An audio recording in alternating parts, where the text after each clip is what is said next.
Hello, my friends. We are here on the Hub. We had the privilege of talking to Dr. 𝗦𝗲𝘀𝘀𝗀, who is the SVP and Global Head of AI at SAP.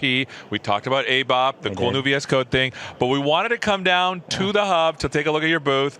What's going on here? There's a whole line and everything. Yeah, it's awesome. Thanks for having me back. So we have these smart tags up behind us, and what we're doing is basically we've had over 2,000 people show up in the past couple of days getting this information so they can actually use it as a smart tag, of course, but also access NFC that's being created back there to access information about SAP, learn more about the different enterprise products that you have here. And so basically you line up, there's like a robotic arm and everything. What's going on there? That's right. So we partner with Schneider Electric, and what happens is it picks up a smart reader, smart tag, and then it also connects to an NFC. And basically each individual configures what persona they are. If they're a CIO, CFO, and then by doing so, the NFC will give you specialized content onto your phone. Well, I need to go through the line because it looks really fun. So let's start with that. That's cool. What's new at Ignite, Microsoft Ignite for SAP? Yeah, the first thing is we announced our Business Data Cloud Connect with Microsoft Fabric. So basically it makes it a lot easier for people in the Microsoft ecosystem to access our Business Data Cloud, have all data in one place with zero copy.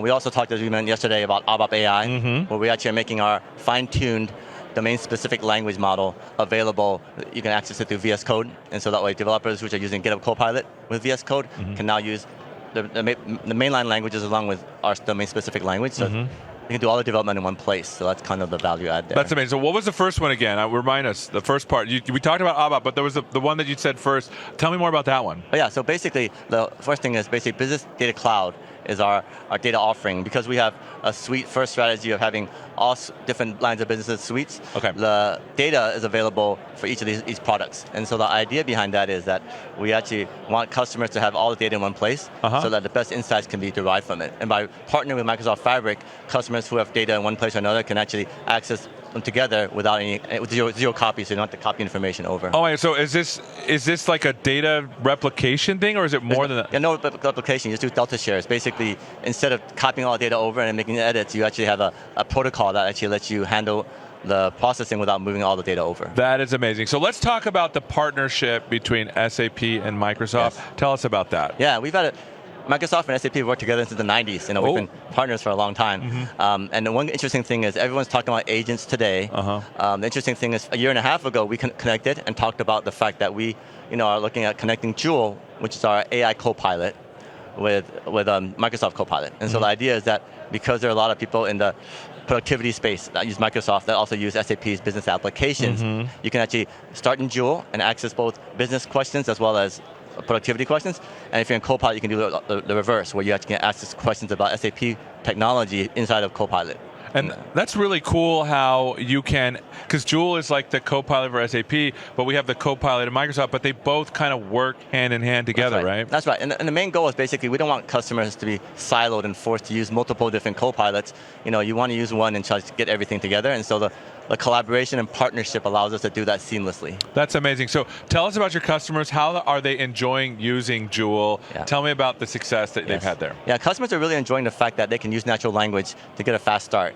Yesterday when we were talking, I said one of the things is it democratizes the ability for new users to SAP's ecosystem to just use natural language. Hey, I want to take 3 days of vacation before the Thanksgiving break. Instead of saying, okay, you need to open this SuccessFactors application, go to these locations, natural language lets you get the job done. And so people can still use the UX and the applications that are familiar with it, but people who are new to the systems can access very quick and easily. And so people are very excited about being able to do that. That's amazing, because SAP has a wide variety of business applications that do any number of things. I bet being able to access them with natural language has been really helpful. It really has. I mean, I think it's funny because over the years, people access machines through punch cards, through keyboards, through mice.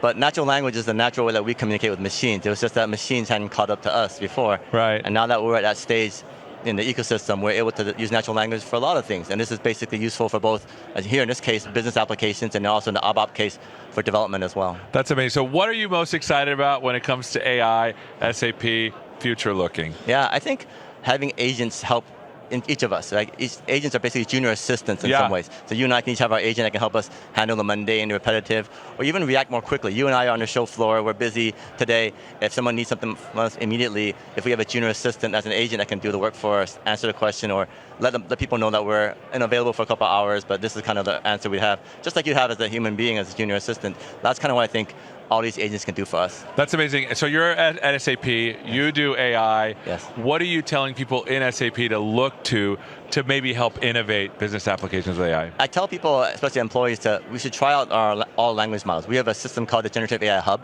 which has more than 40 LLMs, including support with Microsoft Azure's OpenAI set and others. And the idea behind that is that people can experiment with many, many LLMs. They can pick and choose to see what they want. And they're all enterprise grade, because one of the concerns that people have in businesses is that they're doing a consumer LLM where the models are learning on the queries, and you don't want to have people learn on anything that's private. So that's kind of the value add we tell people to do. So you have your own LLMs that you've fine-tuned for your own purposes. We actually, we've used third-party LLMs. We partner with Microsoft, with all the hyperscalers, but we also have fine-tuned, as I mentioned, the 𝗦𝗲𝘀𝘀𝗶cie AI model yesterday we talked about, and those are the type of models that we build ourselves. We also have our own business foundation model, which is basically a tabular model. Awesome. Well, thank you so much, Dr. Sun. To learn more about SAP, follow the link below. Thanks so much. Thank you.